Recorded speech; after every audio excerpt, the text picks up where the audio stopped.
turabasuje turabifuriza komeza kugira ibihe byiza mwese mukunda kandi mugakurikira Primo Media Rwanda. Jewe basuhuza rero nitwa Alexis Ntawigenera Sidi jenyine ndi kumwe na Ndayisenga Clement. Yego. Sabato nziza nubwo nikubwiye ku munsi ku isabato nyine ariko ubundi sabato. Arya ngo itangira kwa gatanu izuba rirenze. Izuba rirenze. Umunsi w'umunezero reka mbasubirize. Okay. Nibyo. Reka twifurize abavandimwe rero b'abadivantiste umunsi wa karindwi gukomeza kugira isabato nziza kuko nyine bitewe n'uburyo n'imyizerere yabo imeze reka bagume kugubwa neza ariko namwe mwese aho muri reka twifurize kugira weekend nziza kandi mbwira abafana ba Arsenal na Paris Saint-Germain ati mwirwaneho none se barirwanaho barakina byose impari abafana barakina amakipe yabo ari bukine wowe se unakuwa na shagiria timu ipi ndako ni mushagiria je wa ingine timu tu so Arsenal na ile abafana ubwo nyine wagombye kubabwira ngo ahubwo asiye kubali kushindwa simushindana nibyo utemera gutsindwa ntajya mwirushanwa nyine urumva ni weekend wenda irimo rendezvous zitandukanye ubwo afite ubukwe tubifurize kugira ubukwe bwiza muri rusange nabandi bwo barajya mu by'umupira mugoro wa saa 12 Budapest muri Hongria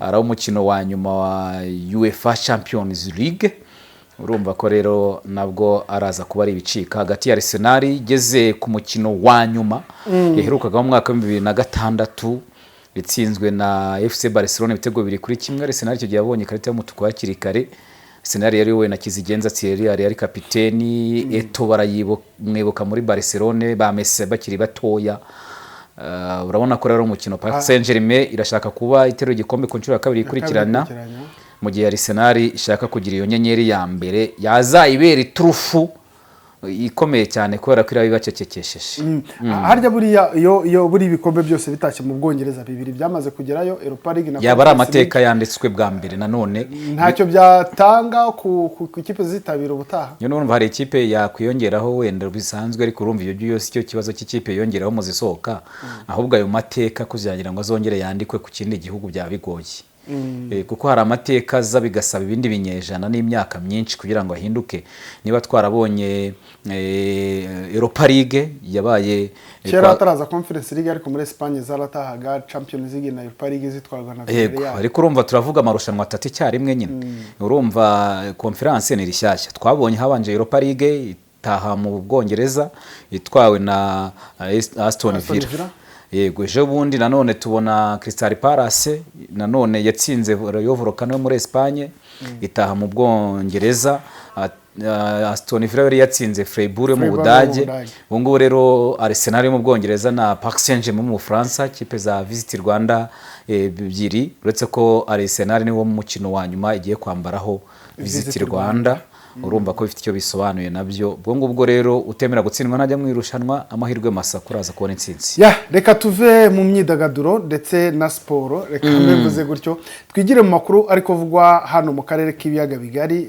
reka mbyite karere k'ibiyaga bigari kuko hari kuvugwamo amakuru menshi ariko amakuru yacu reka tuyahereye muri Repubulika ya Demokarasi ya Kongo Clement mu minsi ishize ngo Amerika n'intumwa z'Ubusuwisi ngo byasanze leta ya Repubulika ya Demokarasi ya Kongo itubahiriza imyanzuro yafatiwe mu biganiro by'amahoro ngo intumwa za leta zunze ubumwe za Amerika ngo ndetse n'Ubusuwisi ngo riziretse kugira uruzinduko muri Repubulika ya Demokarasi ya Kongo zisanga ubutegetsi bw'iki gihugu yego cyangwa ubutegetsi bw'iki gihugu butarubahirije imyanzuro yafatiwe mu biganiro by'amahoro mu kwa kane 2026 intumwa za FM23 ndetse n'iza Repubulika ya Demokarasi ya Kongo zahuriye mu biganiro by'amahoro mu mujyi wa Montreux mu Busuwisi hanyuma rero zemeranya ko zigomba kubahiriza agahenge kandi zikarekura imfungwa 477 mu gihe kitarenze iminsi 10 kwa 26 rero z'ukwezi kwa gatanu nyine nuko kwezi turimo ndetse tuzasoza ku munsi w'ejo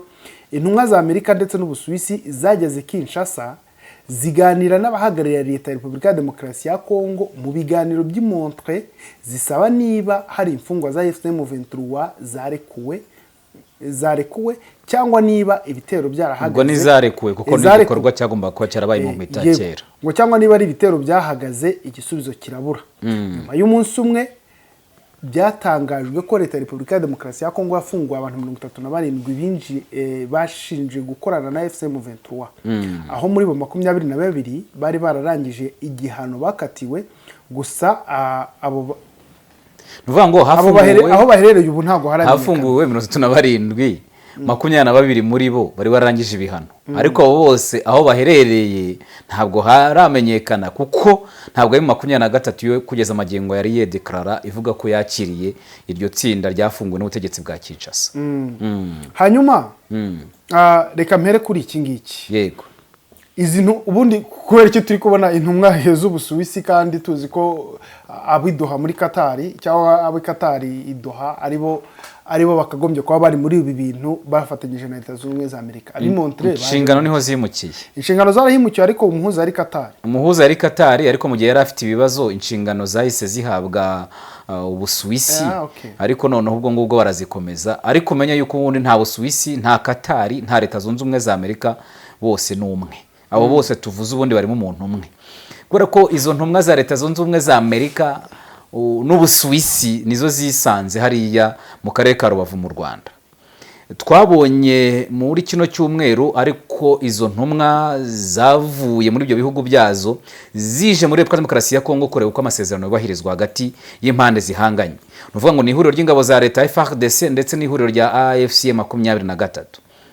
Noneho ukareba ibyo bari bumvikanyeho mu biganiro biheruka i Montreal mu Busuwisi byatangiye icyo gihe ari ku itariki 13 z'ukwezi kwa kane kugeza ku itariki 17 z'ukwezi kwa kane gushize. Bibera i Montreal mu Busuwisi kubera ko Qatar ari igihugu nacyo kitari cyorohewe n'ibibazo by'umutekano muke n'intambara, ibitero byayigabwagaho bitewe n'irantambara ikora mu burasirazuba bwo hagati ya Leta Zunze Ubumwe za Amerika, Iran na Israel. Hanyuma rero ibyo biganiro by'i Montreal mu myanzuro yafatiwemo ku ya 17 Mata 2026 nuko harimo ko impande zihanganye zigomba kugira ibyo zubahiriza byashyizweho umukono.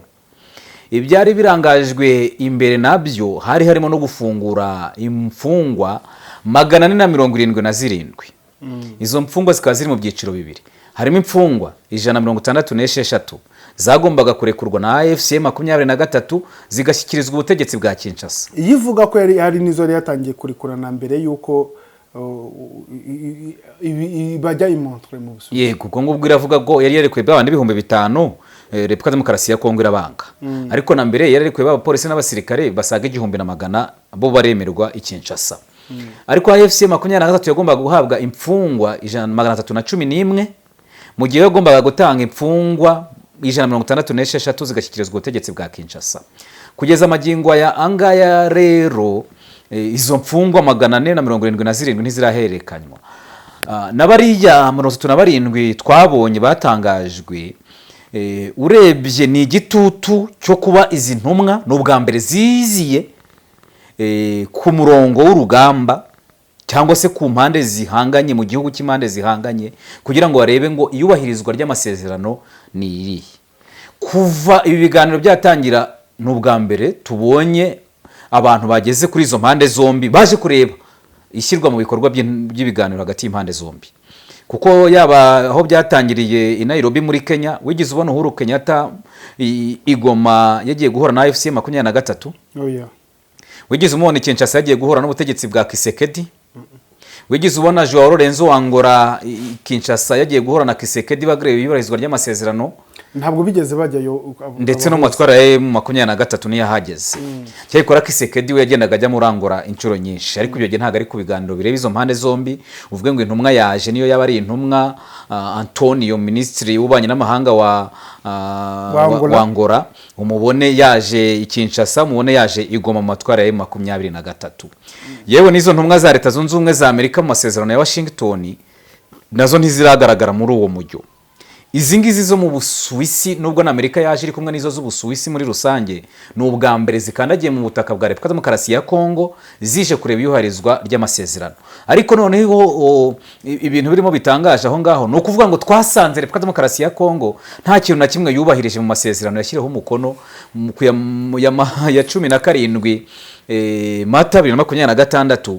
Ayo masezerano agomba kuvuga ko ibyo impande zombi zumvikanyeho harimo ibigomba gushyirwa mu bikorwa mu gihe kitarenze iminsi 10.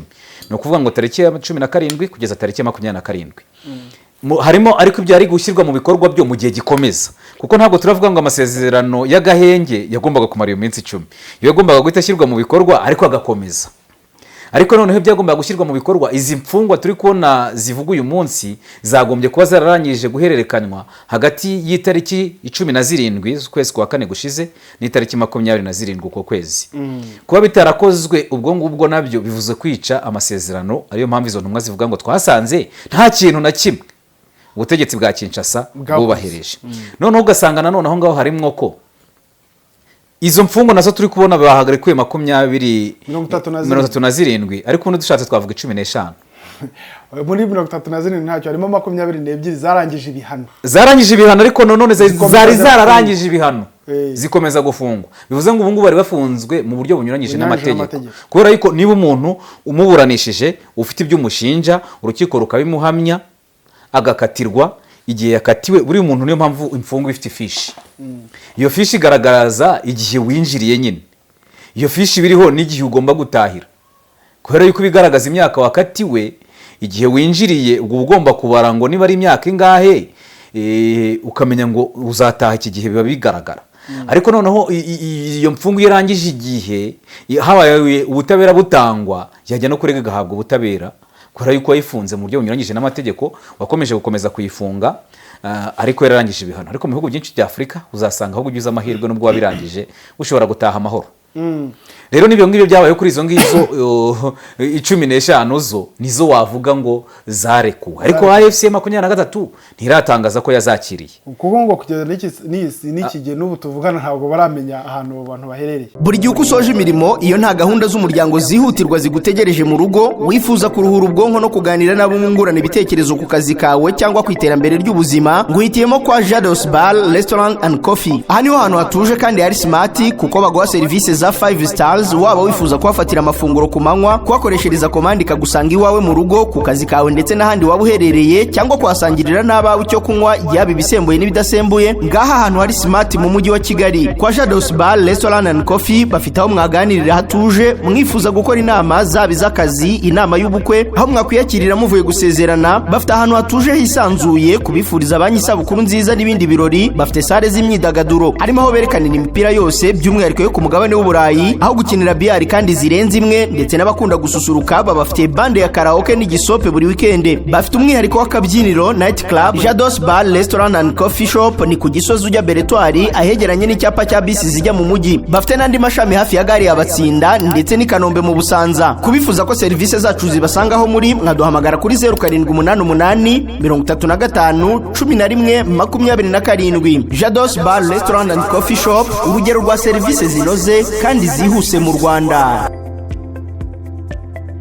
Mwiriwe boss. Mwiriwe. Nitwa Karangwa, ndi umukomisiyoneri hano muri quartier. Karangwa biteze? Ni byiza nakomeje kubabona mutembera hano, mwaba mushaka ikibanza cyo kugura, inzu yo kugura cyangwa gukodesha. Arebye ufite se? Yego ndabifite hano, mwaza nkakwereka. Dore hano hari inzu, niriya ni inzu, ariko hariya hari kibanza, na hararugore kibanza gifite metero kare 380. Kompo naho uri kunyereka mu manegeka, urabona hana hatura ngewe. Deka gusiragizwa n'abakubeshya ko bafite imitungo igurishwa. Deka nkurangire B Consultant Limited niyo yonyine gufasha kugura, kugurisha no gukodesha inzu, ibibanza, gupima no gukata ibibanza, gupima ubukomere bwa beton, gukora plaza amazu n'inyigo z'imishinga itandukanye, kubaka inzu, finissage. B Consultant kandi nakugezeho ibikoresho by'ubwubatsi, tukanagufasha gushaka ibyangombwa by'ubutaka na autorisation de bâtir. Akarusho muri B Consultant tubafitiye ibibanza mu masite atandukanye bifite autobatir, ugahita utangira umushinga wawe kubaka ako kanya. Abari muri diaspora namwe mwatwoherereza plaza inzu mukeneye cyangwa tukazibakorera, ubundi mukaza mutaha inzu zanyu. Abagana B Consultant Limited muri iyi minsi bakeneye imbata z'amazu no kubashakira ibyangombwa byo kubaka, izo serivisi zombi twazigabanyijeho 40%. Gana B Consultant mudushinga imishinga yanyu, ubundi muzadushimira nyuma. Ku bindi bisobanuro mwaduhamagara kuri 0784 73 33 41 cyangwa mukatwandikira kuri email bconsultant23@gmail.com. ku mbuga nkoranyambaga zacu zose nka YouTube, X, TikTok, Instagram, Facebook, LinkedIn, hose ni B Consultant Limited. B Consultant dukorera mu mujyi wa Kigali ahitwa Norvege, dukora n'ubunyamwuga n'ubunyangamugayo. Byashoboka ko zarekuye kubera igitutu. Niba usanze kora ko izo ntumwa z'Ubusuwisi na Leta Zunze Ubumwe za Amerika zaje kureba iyubahirizwa ry'amasezerano ku nshuro ya mbere zahugeze Kinshasa ku ya 26 na 27 27 nibwo zari zirimo ziganira na AFC 23 muri iyo minsi 26 kuri 27 nibwo baganiriye na AFC 26 bari bari Kinshasa noneho bagombaga kuza kuganira nayo 23 ubundi mu bice igenzura igoma buriya 23 ku rundi ruhande wavuga ko buriya hari icyo yahombye izo ntumwa zije zikagera muri ibyo bice bigenzurwa n'uwo mutwe witera bavuga ko ari umutwe witwaje intwaro umutwe wa M23 umutwe witwaje intwaro urumva noneho kubera ibibazo bya Ebola izo ntumwa ntabwo zakiriwe hehe igoma bahuriye mu Rwanda i Rubavu kubera ibyo bibazo by'icyorezo cya Ebola muri Repubulika Demokarasi ya Kongo nabyo bifite icyo bisobanuye ko barahuriye mu Rwanda ni bagahura mu gihugu n'ubundi nacyo kigenda kivugwa muri uwo mwandiko nyene bibazo n'iby'amakimbirane muri kano karere muri rusange ariko noneho no kuba batarahuriye mu bice bigenzurwa nayo 23 buriya 23 mu bijyanye na diplomasi hari akantu ibihombyemo kubera yuko uko yari kwakirwa ahantu igenzura ubona abaturage bari ahantu yego ikabateramo makashe byandi wari uvuze je kubateramo makashe nk'abageze mu kindi gihugu yego ndetse no kubona ko ubuzima bwagarutse ibintu bimeze neza ubwabyo nindi turi kuvuga atari ko babantu bamutubwira twasanze ibintu byabo biri very organized twasanze ibintu byabo biba bipanze neza biri kuri gahunda ako ngako kuba katarakunze bitewe n'iki cyangwa cy'icyorezo cya Ebola ubwo harimo akantu kandi bahombye ariko none ikintu ibyo ngibyo ni bijyanye no kudaherekanya imfungwa ariko nagahenge karishwe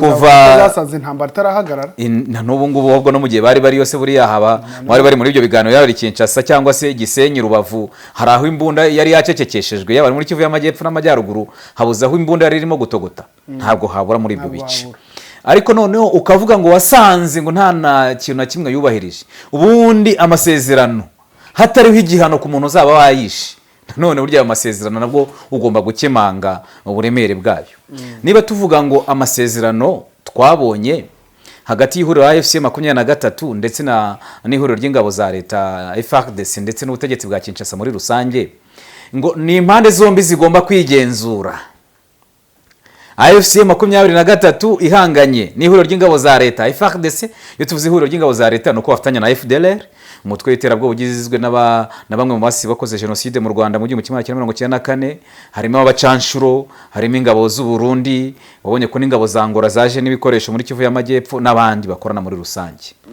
ariko none ukavuga ngo AFC 23 n'ihuriro ry'ingabo za leta FARDC bigenzure hagati yabo abantu bari kurwana barangiza bigenzure nibaza ngo kureba ko uzinduza kubarebera aho ngaho mu gihe bananiwe no kwigenzura ugomba kubarebera hafi ni MONUSCO MONUSCO nawe afite ibyo nawe urabizi ko ashinjwa kuba afite uruhande ibogamiyeho yo MONUSCO kandi ugiye no kureba n'umusaruro wayo no kuva kera yitwa Monique kugeza na n'uyu munsi imyaka iri muri 20 na imaze muri Repubulika Demokarasi ya Kongo yose yakoze iki urebye ingengo y'imari igenda kuri kira gisirikare cyitwa ko ari cy'umuryango w'abibumbye surinye sa cyitwa ko ari cy'umuryango w'abibumbye bagenda bagiye ngo kubungabunga amahoro ntabwo ajya kubungabunga amahoro ahantu atari ahubwo wabanza ukagarura amahoro wamara kugarura amahoro ukayabungabunga ni hehe wabona ingabo z'umuryango w'abibumbye zagiye ibintu byarazambye ku buryo wavuga ngo mu mateka twize ko ingabo z'umuryango w'abibumbye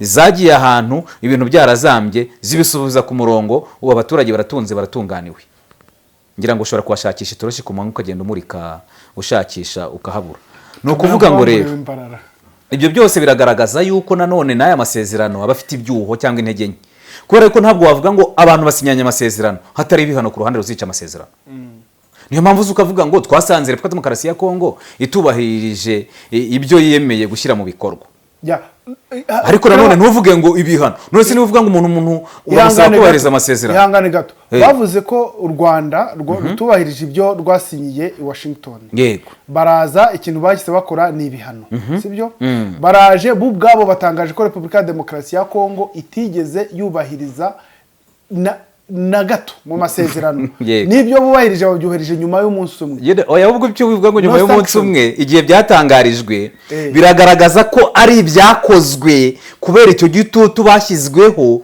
nyuma yo gusanga batarubahirije ibyo bemeye mu masezerano. Ariko nabwo ibyo bakoze ni agatonyanga mu nyanja, kuko nk'ubu ngo abantu 37 muri 311 kandi 311 nabo mu masezerano aheruka, ubundi mbere AFC 23 yasabaga ari muri 700. Urumva iyo ntambwe se yazarangiza amahoro ryari?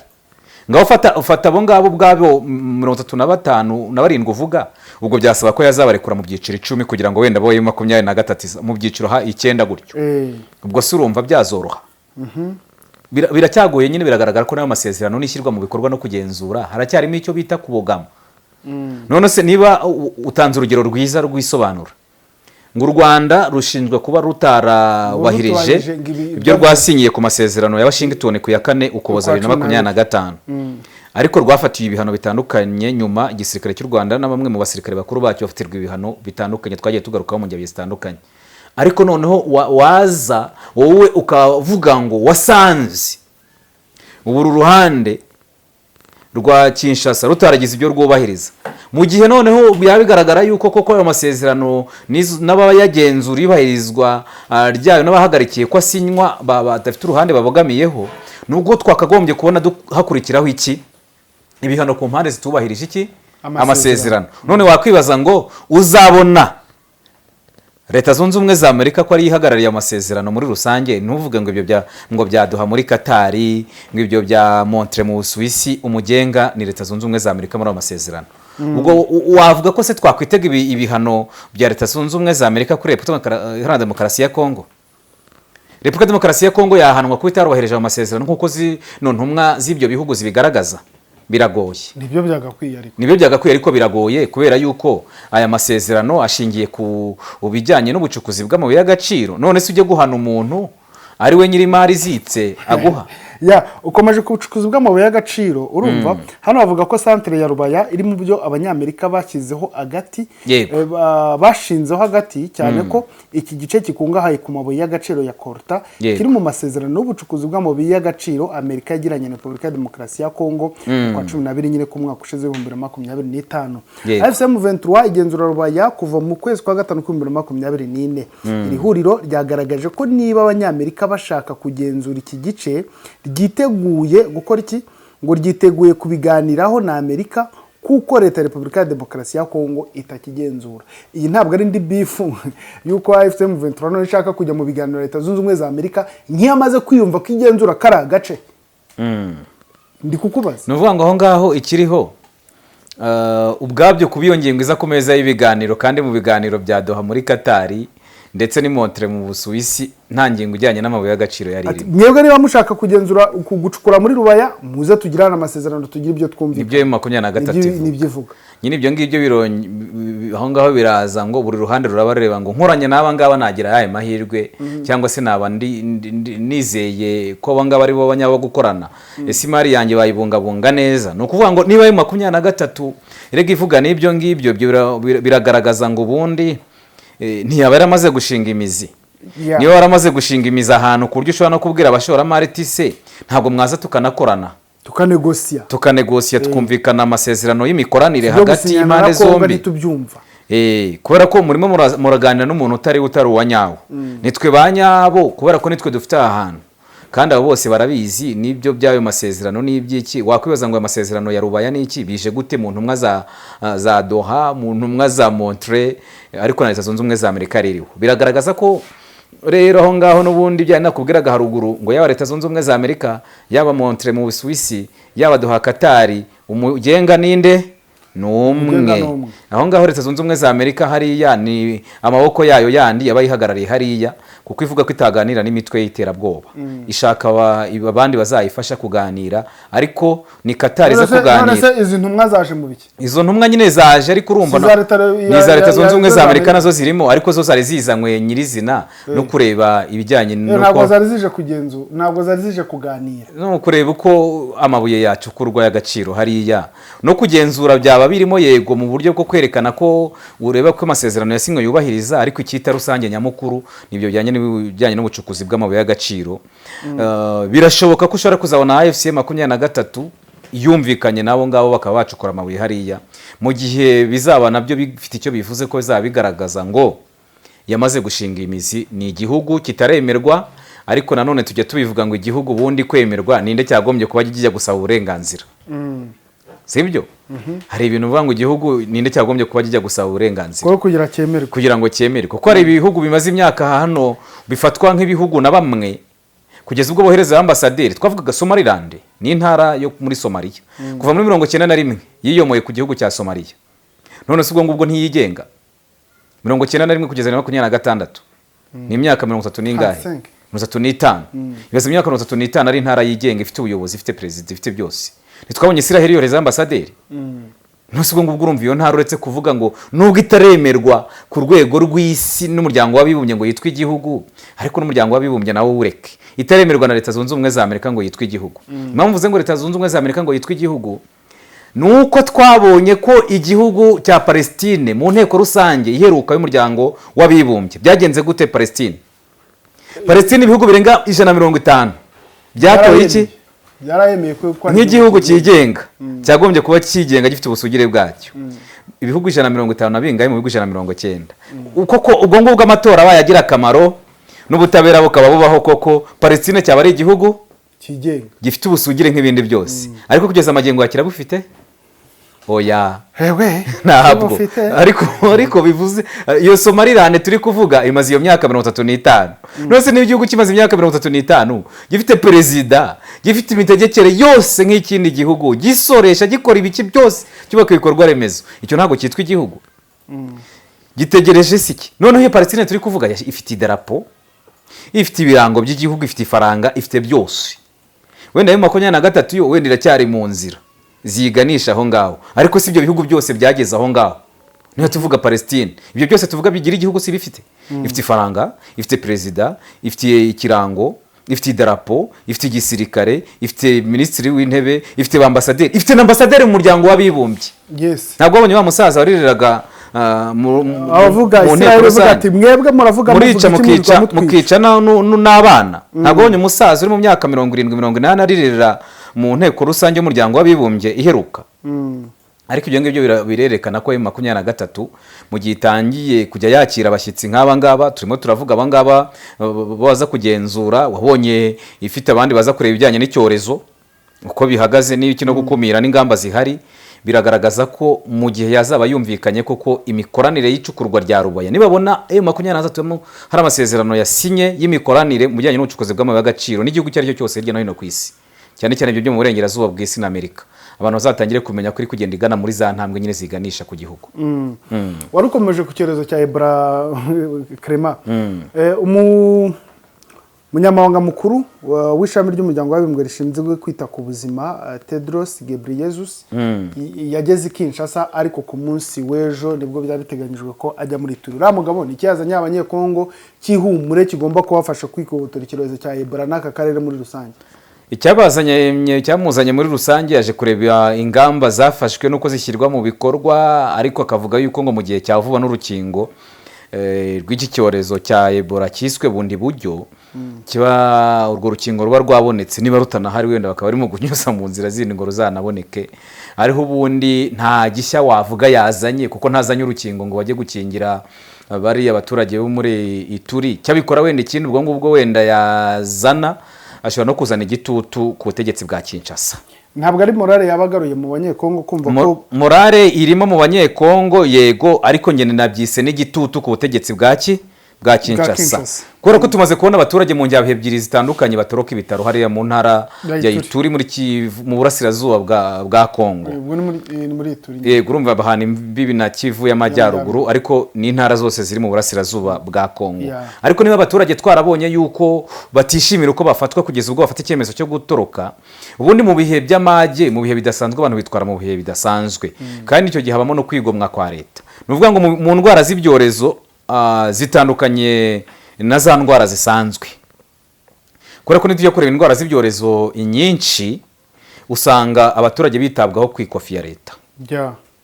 ariko za ndwara zisanzwe ujya kwivuza leta hari igihe ishyiramo nkunganire ariko nawe harimo uruhare rwawe ntabwo twaca iteka ko muri izo ndwara zindi zisanzwe umuturage ashobora kwivuza 100%. hari aho izo ndwara usanga zikomeye leta iba yaragiye igabanyiriza abaturage igashyiramo nkunganire kugira ngo bivuruze mu buryo bworoshye n'uwo mugogoro bikoreye ugabanuke. Ariko mu ndwara z'ibyorezo usanga kenshi leta ariyo ikorera uwo mugogoro kugira ngo inagabanye ikwirakwira ry'icyo cyorezo no kwita kuri abo baturage bayo. Ariko muri Kongo nubwo twabonye Patrick Muyaya avuga ko ngo bafite ubunararibonye kuva 1976 ubwo iki cyorezo cyagaragaraga bwa mbere muri Zaire yari yo Kongo, Repubulika Demokarasi ya Kongo y'uyu munsi, ariko urebye ubwo bunararibonye buri mu magambo n'impapuro, ariko mu bikorwa ntabwo wasobanura ukuntu abaturage batorotse ibitaro barwaye 6, harimo 3 barwaye na 3 bakekwaho kubera ko byari imyivumbagatanyo cyangwa se imvururu zatewe n'abaturage baje gutwara umurambo w'umuntu wishwe na Ebola. Kandi umuntu wishwe na Ebola ashyingurwa mu buryo budasanzwe.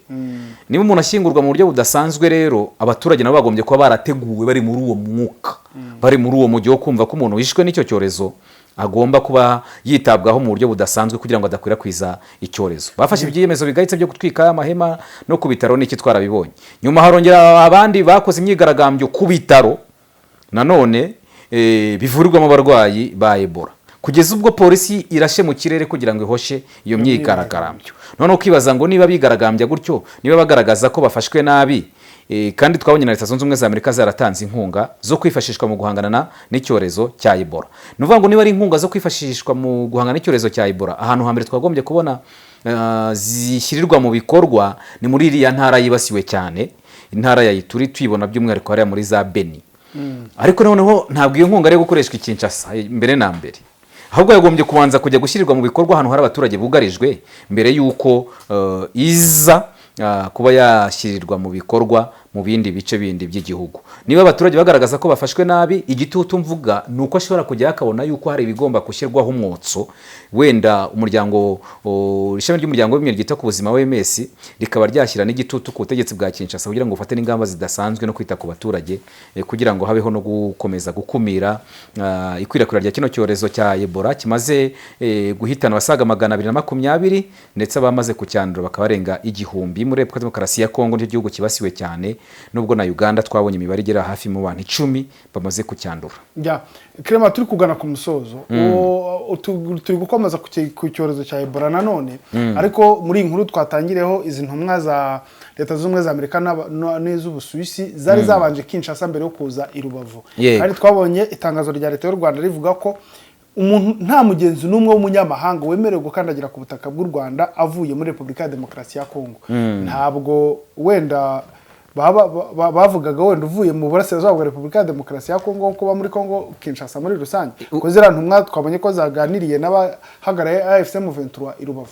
Uko rugiye ubajije ikibazo itutangamo n'igisubizo nangiye kuguha, kubera yuko muri rya tangazo twabonye bavuga ko abantu bagiriye ingendo muri Repubulika Demokarasi ya Kongo mu gihe cy'iminsi 30, ariko niba specifying, ariko ntibagaragaze rero mu by'ukuri ngo ni muri Repubulika Demokarasi ya Kongo hehe, kuko Repubulika Demokarasi ya Kongo ni igihugu kinini, ni igihugu gikubye u Rwanda inshuro 89.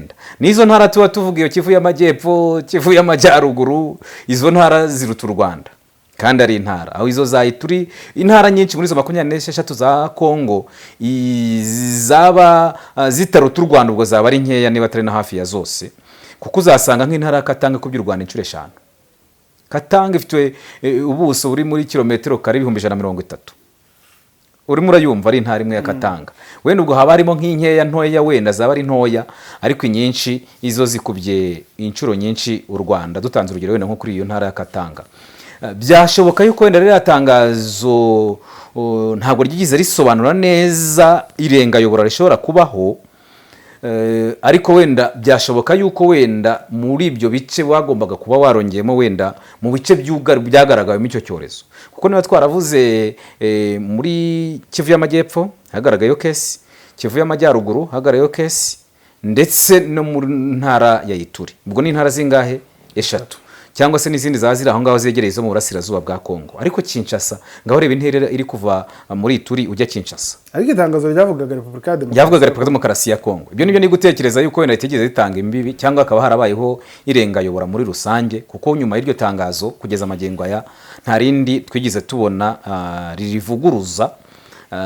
U Rwanda bashobora kuvuga ruti wenda aba bantu aho bavuye Kinshasa nta kese nimwe yagaragayeyo, ndetse na protokole zafashwe kuri bano bantu aho naho bari baturutse no kuzimu nyine mu bisanzwe nuko bo birinda nyine. Ntuzi urambwira ngo kuri Munyamerika aba yaje na protokole aba yakoreye we uwo Musuwisi niki, bashobora kuba bagendera muri uwo mujyo, ariko nta buryo wavuga bwo ku ruhande bw'inzego zibishinzwe bugaragaza muri rusange ngo abo bantu bageze mu Rwanda gute, kandi hariho itegeko cyangwa se ibwirizwa rivuga ko abantu bagiriye urugendo muri Demokarasi ya Kongo mu gihe cy'iminsi 30 batagomba kwinjira ku butaka bw'u Rwanda. Clement, reka ngushimire. Urakoze cyane. Kambashimire namwe mwe mukurikiye Primo Media Rwanda. Bifuriza rero gukomeza kugira weekend nziza abafana ba Arsenal nkuko twabitangiraho, ndetse n'aba Paris Saint-Germain. Kero Meyer Ganye. Uyu munsi 97% by'abaguzi bose bamenyera kuri internet amakuru yaho bagura ibicuruzwa byose bagura. Niba amakuru kuri business yawe ari ahandi hantu hatari kuri internet, ubwo urashakira abakiriya aho batari. Reka mbivuge neza, niba udakorana na Afrinovators mu kumenyekanisha business yawe, urashakira abakiriya aho batari.